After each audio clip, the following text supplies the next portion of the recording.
आपका दिल और दिमाग जो है वो ताज़ा होगा और अल्लाह पाक की नूरानियत वो है, रहमत की जो बारिश है, नूर की जो बारिश है। ऐसा मालूम हो रहा था कारी साहब तिलावत फरमा रहे थे और कुरान पाक उतर रहा है। अल्लाह ताला इनकी इस आवाज़ में, इस सौत में, अल्लाह पाक इनके इल्म में, अमल में बरकत अता फरमाए।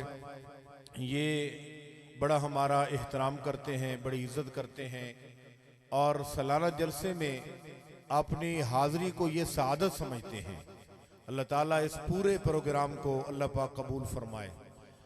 इनकी तिलावत हो रही थी तो कारी अब्दुस्तार साहब के मेहमान रावलपिंडी से माशाअल्लाह हमारे एक इंस्पेक्टर साहब, वो भी वहाँ मस्जिद के कारी साहब हैं, वो भी, और कारी साहब के दफ्तर के जो साथी हैं वो भी, और माशा ये सारे हजरात रावलपिंडी से सफ़र करके आए हैं।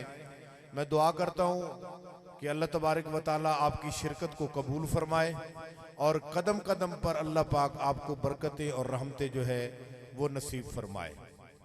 अब मैं जिस हस्ती को खिताब के लिए दावत देने लगा हूँ, आप हजरात उनकी शख्सियत कोई तारफ की मोहताज नहीं है, लेकिन आप यकीन करें कि हमें अपने रोडा के इलाके से अल्लाह ने एक मुखलिस दोस्त दिया है और फी सबीलिल्लाह दोस्त अल्लाह ने अता किया है, जिनकी दुआओं से और जिनके खुलूस से और जिनकी मोहब्बत से अल्लाह पाक जो है ये प्रोग्राम हमें नसीब फरमा रहे हैं।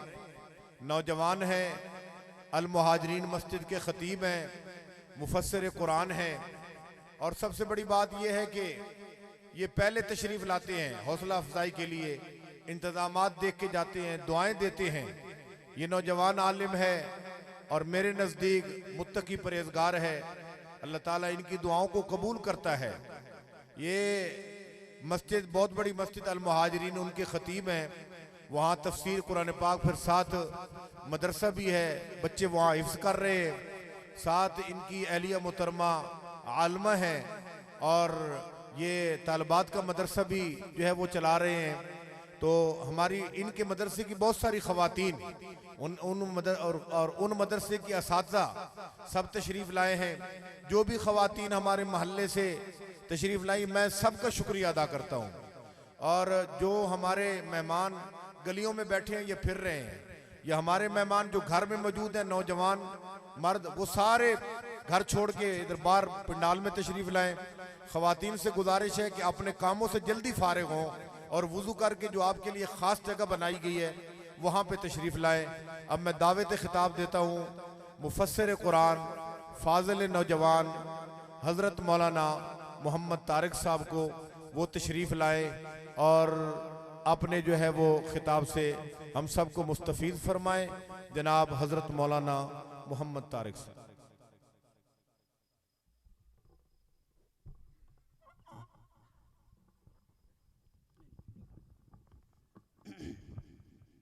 दुरूद पाक पढ़ना। अल्हम्दुलिल्लाहि वस्सलातु अला नबी अम्मा बादु फ़ाऊज़ु बिल्लाहि मिनश शैतानिर रजीम बिस्मिल्लाहिर रहमानिर रहीम लक़द मन्नल्लाहु अलल मुअमिनीना इज़ बअस फ़ीहिम रसूला सदक़्ता या रब्बल आलमीन। हर साल यहाँ पे हाज़िरी होती है। पिछली महफिल में जो कारी साहब ने जो तिलावत की थी, मैंने उसी पर गुफ्तगू की थी। तो अब मुझे रसूल करीम सल्लल्लाहु अलैहि वसल्लम के मसनून आमाल, आपकी मुबारक ज़िंदगी, उसके मुतालिक 10 मिनट में गुफ्तगू को मुकम्मल करने का कहा है। अल्लाह पाक इस महफिल को आबाद रखे, तमाम शुरूर फितनों से महफूज रखे। कारी साहब तिलावत कर रहे थे, वयुतइमून तुआम अला हुब्बिही की ज़मीर एक माल की मोहब्बत की जानिब भी लौटती है और अल्लाह की मोहब्बत की जानिब भी लौटती है कि ये अपना माल खर्च करते हैं अल्लाह की मोहब्बत की वजह से। ये माल की मोहब्बत के बावजूद माल को अल्लाह की राह में खर्च कर देते हैं। वलिसान व शफ़तैन, दो नेमतें ये जिक्र की, वलिसान व शफ़तैन कि जुबान दी, अगर जुबान ना हो तो आदमी गूंगा हो, मोहताजी महसूस करे। व शफतैन, दो होंठ दिए, दो होंठ ना हो तो दांत वो नजर आए और बच्चे वो डर जाए, खौफ महसूस करे। अल्लाह ताला ने बड़ी नेमतें अता फरमाई हैं। व इन तउद्दू निअमतल्लाह ला तुहसूहा, अगर तुम इनको शुमार करना चाहो तो तुम शुमार नहीं कर सकते। लेकिन सबसे अजीम नेमत जो अता फरमाई, लक़द मन्नल्लाहु अलल मुमिनीना इज़ बअस फ़ीहिम रसूला, हजरत मोहम्मद सल्लल्लाहु अलैहि वसल्लम को मबऊस किया, हर नेमत दी है, बिन मांगे अता फरमा दी। लेकिन रसूल करीम सल्लल्लाहु अलैहि वसल्लम को ऐसे नहीं भेज दिया कि आदमी मांगे भी ना और दे दी जाए नेमत। अजीम नेमत है। हजरत इब्राहिम खलीलुल्लाह ने बैतुल्लाह को तामीर किया और हजरत इस्माइल ज़बीहुल्लाह ने साथ ताउन किया और तब जाकर बैतुल्लाह के सहन में दुआ की, रब्बना वबअस फ़ीहिम रसूला, ए मेरे रब इनके अंदर एक रसूल भेज दीजिए। तो उस दुआ का नतीजा है, दुआ करने वाले इब्राहिम खलीलुल्लाह और आमीन कहने वाले इस्माइल ज़बीहुल्लाह, और जहां पर दुआ की जा रही है वो बैतुल्लाह, और जिसको मांगा जा रहा है वो है मुहम्मदुर रसूलुल्लाह। लक़द मन्नल्लाहु अलल मुमिनीना इज़ बअस फ़ीहिम रसूला, आपकी तालीमात ये हमारे वजूद की हिफाजत करती हैं, इस हयात में हमारी हिफाजत करती हैं। चंद एक आपकी मुबारक तालीमात जो हैं, इंसान गुजरे तो समझ में आए, आप ना गुजरे तो आपने पहले ही आगाह कर दिया। जब हम सोते हैं दुआ पढ़ते हैं, अल्लाहुम्मा बिस्मिका अमूतु व अहया, और जब बेदार होते हैं उस वक़्त भी हम यही पढ़ते हैं, अल्हम्दुलिल्लाहिल्लज़ी अहयाना बादा मा अमातना व इलैहिन नुशूर। इस चीज़ को ले लें, हजरत हुसैन अहमद मदनी दोपहर का कैलूला फरमा रहे और उस कैलूला में ही आपका इंतकाल हो गया, आप वफात पा गए। हर रोज मैं और आप आराम करते हैं, इस आराम में मुमकिन है कि हमारी रूह परवाज कर जाए। उलमा ने लिखा है कि रूह एक है और दूसरा कौल यह है कि रूह दो है। अगर रूह एक है तो उसका इस ढांचे के साथ इस तरह ताल्लुक रहता है जिस तरह सूरज अपनी जगह पर मौजूद और उसकी हरारत यहाँ धरती पर, उसकी तपिश यहाँ धरती पर हम महसूस करते हैं, लेकिन सूरज यहाँ नहीं आया, अपने मकाम पर ठहरा हुआ है, लेकिन उसकी हरारत और तपिश यहाँ महसूस करते हैं। जिस वक़्त हम सो रहे, हमारी रूह चाहे बैतुल्लाह में चला जाए, चाहे बैतुल मुक़द्दस चली जाए, ये रूह जहाँ भी जाए दूसरी रूहों से मुलाकात करे।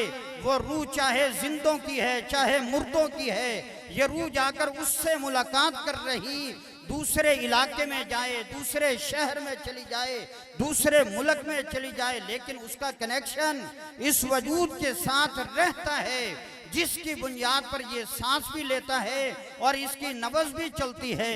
और दूसरा कौल ये है कि रूहें दो हैं, एक 4 माह के बाद वजूद के अंदर रूह इलाही को डाल दिया जाता है, रूह आसमानी को डाल दिया जाता है, और रोज़े अव्वल से जिस वक़्त इसको वजूद दिया गया था, अव्वल रूह उस वक़्त जिस्म के साथ मुंसलिक कर दी गई। लेकिन जिस वक़्त ये बंदा सोता है तो रूह इलाही निकलती है, आसमानी रूह निकल जाती है, और रोज़े अव्वल से इस जिस्म के साथ जो रूह मुंसलिक है वो वजूद के अंदर रहती है, जिसकी वजह से ये सांस भी लेता है और इसकी नब्ज़ भी चलती है और इसकी हयात का पता चल जाता है। लेकिन हैरान कुन बात यह है, बंदा सो रहा है, अल्लाहुम्मा बिस्मिका अमूतु व अहया, अपने आप पर मौत का इतलाक करता है। हैरान हुआ कि सो रहा, सोना अलग है, मर जाना अलग है, ये मकाम तो सोने का है, लेकिन मौत का इतलाक किया गया। लेकिन जिस वक़्त कब्र में रखा गया, फरिश्ते आए और सवाल किया, वो मकाम मौत का था, वहाँ मुत कहना चाहिए था, लेकिन वहाँ कहा नम कनौमतिल उरूस, कि आप सो जा और ऐसे सो जा जैसे दुल्हन सोती है। वो मकाम मौत है, नम कहा गया, और ये मकाम नींद है, अमूत कहा गया। मालूम यह हुआ मौत का इतलाक नींद पर करके और नींद का इतलाक मौत पर करके मुझे और आपको समझाया गया। अपनी मौत को समझना हो तो अपनी नींद को समझ लें, अपनी मौत को समझना हो अपनी नींद को समझ लें। अजाब हो रहा है, नजर तो नहीं आता, खाम में पिटाई हो रही है, वो कौन सी तुझे नजर आई है, कौन सी तेरे रिश्तेदारों को नजर आई है। मरने के बाद जो पिटाई होगी वो इसी तरह नजर नहीं आएगी कि तू सो रहा, आराम कर रहा है, पास तेरी वालदा बैठी हुई है, पास वालिद बैठा हुआ है, पास दोस्त बैठा हुआ है। आप उठते हो और कहते हो मुझे नींद की हालत में फुला ने मेरी पिटाई की है, मुझ पे तशद्दुद किया है, मुझ पे जुल्म किया है। आपका दोस्त कहता है मुझे तो नजर नहीं आया, मुझे तो दिखाई नहीं दिया। जिस तरह इस मकाम पर आपने मान लिया कि नींद की हालत में ये सब कुछ होता है, नजर आए या ना आए, इसी तरह मरने के बाद ये सब कुछ होता है, नजर आए या ना आए। एक चीज को समझ लें, दूसरी चीज खुद ब खुद समझ में आ जाएगी। अपनी नींद को समझ लें, जो अहवाल नींद में गुजरते हैं वही मौत के बाद लाहिक होंगे। और जिस वक्त इंसान खाना खाता है, ये दो दुआएं याद कर लें, एक सोने की, एक दीदार होने की। बिस्मिल्लाहिर्रहमानिर्रहीम पढ़कर अपना खाना शुरू करें, अपना हाथ धोएं, जरासीम दूर हो हाथों से, और अपने सामने से खाएं। एक बच्चे को पेश किया गया डॉक्टर के सामने, दिन ब दिन कमजोर होता जा रहा है, खुराक इसको दी है, नाहीफ होता जा रहा, लागिर होता जा रहा। डॉक्टर ने कहा पेट के अंदर कीड़े हैं जिसकी वजह से खुराक लग नहीं रही, कीड़ों का मारना होगा तब इसको शिफा मिलेगी, तब इसको खुराक लगेगी। कीड़ों का इलाज किया गया, कीड़े खत्म हो गए, लेकिन बच्चा फिर कमजोर है, बच्चा फिर लागिर है।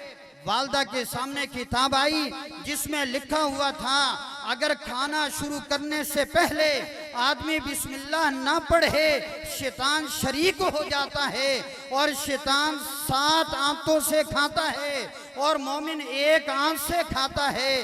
बड़ा कीड़ा तो आपने साथ रखा हुआ है, अपने खाने के साथ बिस्मिल्लाहिर्रहमानिर्रहीम ना पढ़ के खाने के अंदर शैतान को शरीक किया। अब कहते हो खाना मुझे लग नहीं रहा, सेहत मेरी बन नहीं रही, मैं बड़ी आला चीजें खाता हूँ, बड़ी उम्दा चीजें खाता हूँ। जिस रब ने ये सारा अनाज पैदा किया उसने अपने महबूब के जरिए मुझे और आपको तालीम दी, जिस वक़्त खाना खाना है बिस्मिल्लाहिर्रहमानिर्रहीम को पढ़ना है। आप अस्पताल के अंदर गए, अल्लाह ताला ने आपको दिखाया कोई मरीज, उसका पेशाब बंद हो गया, पेशाब की तकलीफ के अंदर मुब्तला है, सबीलैन में से कोई एक रास्ता बंद हो जाए फिर चीखता है, चिल्लाता है ये मेरे साथ क्या हो गया, पेशाब जारी हो, इस तकलीफ से मैं बच जाऊं। हजरत मोहम्मद सल्लल्लाहु अलैहि वसल्लम ने 1400 साल पहले हमें ये तालीम दी थी। आप इस तकलीफ में मुब्तला नहीं हुए, आपको पेशाब की तकलीफ लाहिक नहीं हुई, अल्लाह से सीख कर हमें सिखाया, लेकिन हमें कदर ना आई। हम उस तालीम की कदर करते हैं जो मखलूक से सीखे और मखलूक सिखा दे, उसकी कदर है। जो खालिक से सीखे हमें सिखाए उसकी कदर नहीं। जिस वक़्त पेशाब बंद हो जाए बच्चा सारी रात बिलखता रहा, कभी दाएं करवट कभी बाएं करवट। वालदा ने पूछा बेटा बेकरार क्यों है, बेचैन क्यों है? कहा अम्मी जान पेशाब बंद हो गया, ना बैठने में सुकून आ रहा, न चलने में सुकून आ रहा। कहा कभी आपने वो दुआ पढ़ी जो हजरत मोहम्मद सल्लल्लाहु अलैहि वसल्लम ने इस मौका के लिए हमें तालीम दी, गुफरानका अल्हम्दुलिल्लाहिल्लज़ी अज़हब अन्निल अज़ा व आफ़ानी अन्निल अज़ा। तारीफें उस जात के लिए जिसने तकलीफ को मुझसे दूर कर दिया, इज़ा को मुझसे दूर कर दिया, गंदगी को मुझसे दूर कर दिया। बेटा कभी आपने ये तकलीफ पहुंची, आर्जी तौर पर इस नेमत को वापस लिया, पेशाब को बंद कर दिया। अब तू चीखता है, चिल्लाता है। रब्बे करीम की तालीमात जो रसूल करीम सल्लल्लाहु अलैहि वसल्लम के जरिए हम तक पहुंची, उन तालीमात पर अमल न किया। गुफरानक अल्हम्दुलिल्लाहिल्लज़ी अज़हबा अन्निल अज़ाब व आफ़ानी। तमाम तारीफ़ें अल्लाह के लिए जिसने आफियत अता फरमाई और इस तकलीफ को दूर किया। एक आदमी कहने लगा कि ये जो गुर्दे हैं ये खत्म हुए, अगर गुर्दे खत्म हो जाएं उसके बाद नए गुर्दे डाले जाएं तो डॉक्टर उस वक्त तक छुट्टी नहीं देता, ऑपरेशन हॉल में से नहीं निकालता जब तक नए गुर्दों के जरिए पेशाब का जारी होना इसका मुशाहिदा खुद न कर ले। कहा कि गुर्दे डाले गए और पेशाब जारी न हुआ, फिर भी पेशाब जारी न हुआ। कहा कि एक टीका लगेगा और 1 लाख से ज्यादा उसकी कीमत है और 3 कतरे खारिज होंगे, 2 या 3 कतरे खारिज होंगे सिर्फ। अब आप खुद अंदाजा लगा लें, आप पेशाब भी करें और फिर शिकायत भी करें कि पेशाब करते हैं जनाब कतरे निकल आते हैं, कपड़े नापाक हो जाते हैं। आप उनसे पूछें जिनके कतरे बंद हो गए, जिनका पेशाब रुक गया और कई लाख रुपया लगाकर वो अपना इलाज करवाते हैं, लेकिन भूले तो भूले हजरत मोहम्मद सल्लल्लाहु अलैहि वसल्लम की तालीमात को भूल गए। गुफराना का अल्हम्दुलिल्लाहिल्लज़ी अज़हबा अन्निल अज़ाब व आफ़ानी। और रास्ता फिर एक और भी है, आखिर कुछ खाया है, उसने निकलना भी है। अब बेहतर कौन सा रास्ता है? एक आदमी बीमार हो गया और यहाँ का कनेक्शन खत्म हो गया कि यहाँ से खुराक को रोक लिया जाए। लेटता है तो पेट की सारी खुराक मुंह की जाने में निकलती है। सारा दिन बैठकर गुजारा, सारी रात बैठकर गुजारी, अपनी सारी हयात इसी तरह गुजार दी। ये नौबत आपको तो ना आई, ये नौबत मुझे तो ना आई। आराम से सोते हैं। जो अल्लाह ने इसका मकाम और महल बनाया, मोहम्मदुर रसूलुल्लाह सल्लल्लाहु अलैहि वसल्लम के जरिए जो तालीम दी, उस तालीम के सदके अपने मकाम से ये गंदगी खारिज हुई। गुफरानक अल्हम्दुलिल्लाहिल्लज़ी अज़हबा अन्निल अज़ाब व आफ़ानी। इन दुआओं को याद करें, मसनून तरीका याद करें, जनाजे का तरीका, वो तालीम हमारे सामने, घर से निकलना ये तालीम हमारे सामने, जूता पहले कौन सा पहनना ये तालीम हमारे सामने, लिबास पहनना तो किस तरह कौन सा बाजू पहले डालना ये तालीम हमारे सामने, मस्जिद के अंदर दाखिल होना ये तालीम हमारे सामने, मस्जिद से निकलना तालीम हमारे सामने, अपने मुसलमान भाई से मुलाकात करनी तालीम हमारे सामने, हज पे जाना तालीम हमारे सामने, नमाज को अदा करना तालीम हमारे सामने, खाने पीने के आदाब सिखला दिए, रोजमर्रा के हालात सिखला दिए। हाकिम हो, हुक्मरानी किस तरह करनी है, महकूम हो, महकूम किस तरह रहना है, उस्ताद है तो उसका मकाम क्या है, शागिर्द है तो उसका मकाम क्या है, हर मकाम की तालीम दी गई। वालिदैन का मकाम सिखाया गया, औलाद का मर्तबा बतला दिया गया, एक एक फर्द के बारे में बतला दिया गया, तालीम सिखला दी गई। अगर हम खुद कदर ना करें, उस दीन को ना सीखें कि खालिक अपनी मखलूक हजरत मोहम्मद सल्लल्लाहु अलैहि वसल्लम को खुद तालीम दे, इस तालीम की नाकदरी करें और मखलूक खुद से सीखे, मखलूक से सीखे और मखलूक को सिखाए, उसको अहमियत दे। जब मखलूक को अहमियत दी और खालिक के निज़ाम तालीम को अहमियत न दी, दुनिया आखिरत के अंदर हम जलील और रुसवा हुए। हमने साइंस भी सीखनी है, सब कुछ सीखना है, लेकिन अपनी दीन की तालीम को नजरअंदाज नहीं करना। आप आयतुल कुर्सी पढ़ते हैं, आखिरी बात समाअत फरमा ले। गनमैन आपका गेट पर खड़ा है, आपके कमरे में नहीं है, नाक में से कोई चीज गुजर जाए, मुंह के अंदर दाखिल हो जाए, कमरा आपका गैर महफूज है, आप आयतुल कुर्सी पढ़े, आपका कमरा महफूज, आपका घर महफूज। ये आमाल है जिसके जरिए अल्लाह ताला हिफाजत फरमाते हैं। हजरत उस्मान गनी रजी अल्लाह ताला अन्हु फरमाते हैं, मेरे बेटे को फालिज लाहिक हुआ, हर रोज सुबह और हर रोज शाम ये दुआ पढ़ने की उनकी आदत थी। बिस्मिल्लाहिल्लज़ी ला यज़ुर्रु मअस्मिही शैउन फिल अर्दि वला फिस समा व हुवस समीउल अलीम। मेरे बच्चे ने एक दिन नागा किया, फालिज ने हमला कर दिया। ये अल्लाह की तरफ से हिफाजत है। अल्लाह ताला ने अपने महबूब के जरिए हमें जो तालीम दी है, हम उस तालीम की कदर करें। अमल करने वालों में अल्लाह पाक मुझे और आपको शामिल फरमाए, हमारे सगीरा कबीरा गुनाहों को मुआफ़ फरमाए। वाखिर दावाना अनिल हम्दुलिल्लाह।